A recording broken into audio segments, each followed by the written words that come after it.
If you were here on my account yesterday, you know that this is the blue mud wasp that hatched in my room from a nest that my roommate's boyfriend gave me. And so after I made that video, I was interested, so I did a little bit of research into it, so let's talk about some fun facts. So all mud wasps, also known as mud daubers, including the blue ones like this, are solitary wasps, which means they kind of live on their own. They don't form hive units like paper wasps or hornets. They instead just live on their own, pretty much. They pollinate, they build their own solitary nest, which they live in, and then they mate and they lay eggs in. So there's no really queens or anything like there are in paper wasps or bees or hornets. He's just on his own doing their own thing.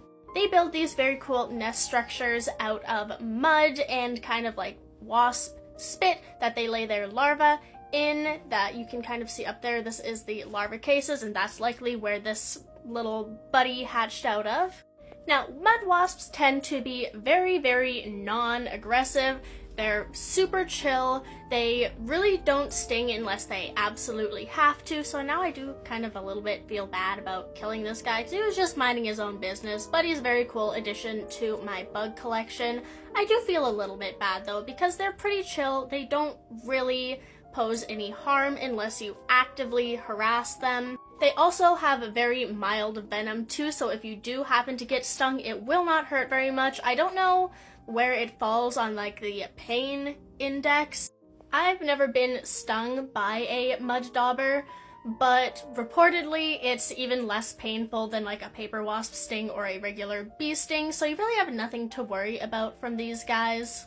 Now, the female blue mud daubers will build their own nest if they have to, but there are also often cases where they just steal nests from other mud dauber species, which is kind of funny to me, honestly. Like, if they see either an unoccupied nest from like the previous year or a occupied one that they think they can take, they will do that and lay their own eggs in that nest and just kind of use it as their own. They are also native to North America, unlike some species of wasps that are invasive. These guys belong here. They are also very important to the environment because they do act as pollinators. The adults feed on nectar and pollen, and in doing so, they pollinate flowers, so they are very important. Now, while the adults do feed on nectar and are essentially just harmless unless you really piss them off, the larvae actually are carnivorous. And the larvae, at least in the blue mud wasp, are fed almost entirely black widow spiders. So the female blue mud wasp will go around and find a black widow spider, such as this one I found on a walk a few months ago.